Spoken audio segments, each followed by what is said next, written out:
WKOX Radio News goes out now to New Jersey to talk with WKOX forecaster and meteorologist Roland J. Boucher from Natick, one of the men instrumental in determining weather information from outer space. All this became possible last Friday with the launching of the Weather Eye, better known to you as the TIROS I.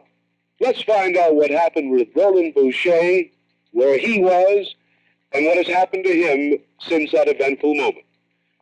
Roland Boucher, you tell me you're generally a calm, collected person. That's right. What happened to you on Friday morning? Well, most of the night before, most of us only slept rather fitfully. We were all so excited about the prospects of this.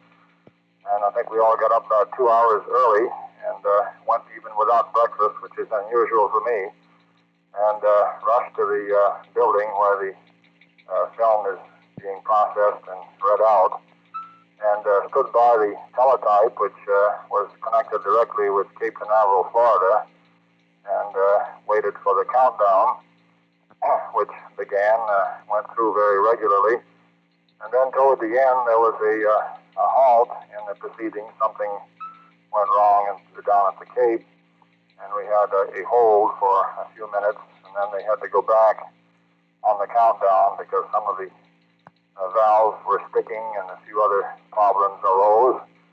But finally, about 3 or 4 minutes before the end of the period during which the satellite could be launched, the countdown proceeded very smoothly, and we got the signal that the missile was off. And then a few minutes later, we're told that everything proceeded according to plan. And about an hour later, we received our first pictures. And to me, it was one of the most thrilling experiences I've ever been in. As a meteorologist, I feel that I'm rather calm and collected.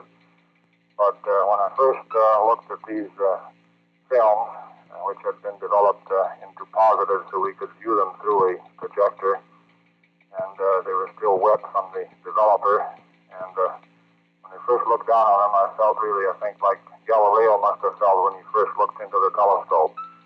Really one of the most thrilling sights I've ever seen, and we were all very much amazed. We had hoped that the quality and resolution of the pictures would be good, but this was beyond anything that we had dreamed of. We could really see every detail in the clouds that we hoped for, and on many passes we were able to see very significant landmarks through Europe. Generally speaking, the early morning passes, that is before the sun is up very high here over the United States, the passes, pardon me, the data is stored from over Europe and Asia and read out here on the pass. Then later on, as the sun gets higher in the sky over the United States, we get direct readouts of pictures taken directly overhead.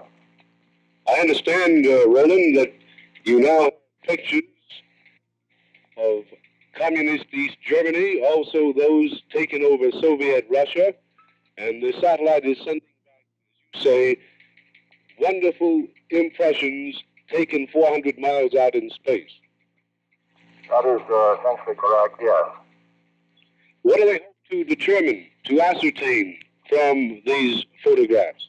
Well, I want to emphasize that, of course, that this is purely an experiment, and that it will be some time before the true usefulness of this technique is completely evaluated. There's no question that the data that is coming back will be extremely useful in research in meteorology, generally speaking.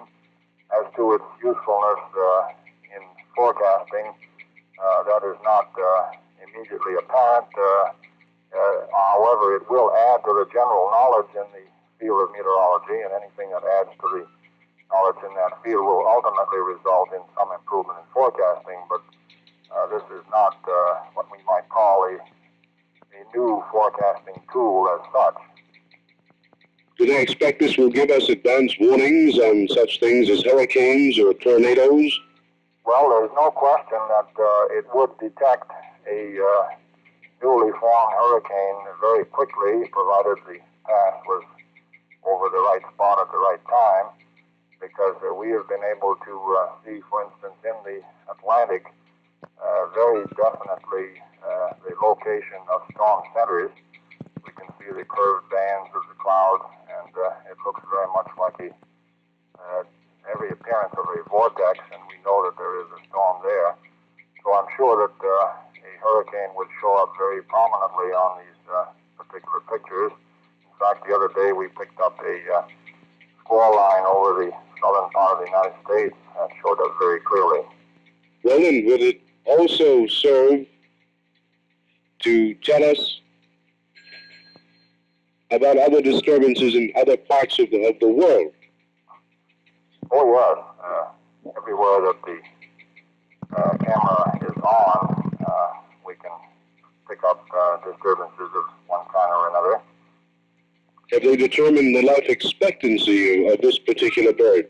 I believe the useful life is expected to be about 90 days. Already there has been one failure of the tape recorder, which records the picture information from the narrow angle camera, has not been functioning.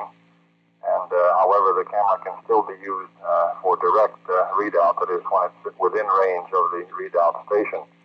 But it does not store any high-resolution information. However, the wide-angle one, which is the one that meteorologists are most interested in, is still functioning perfectly.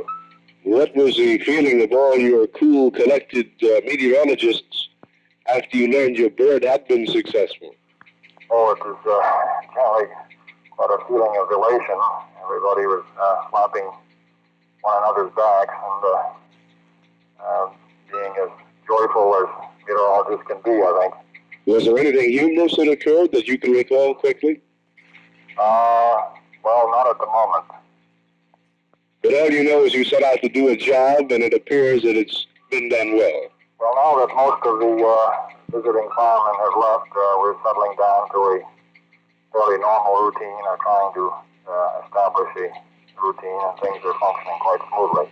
When do we expect TIROS II, or is that still a military secret? No, I believe that's due to go up in about a matter of about 6 months.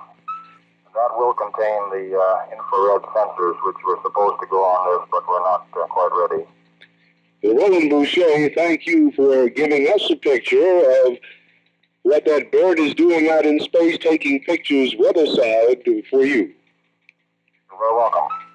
We just talked with Roland Boucher, meteorologist for WKOX and one of the scientists at work interpreting weather information as sent back from our bird, TIROS I, launched from Cape Canaveral last Friday. This is your Good Neighbor Station.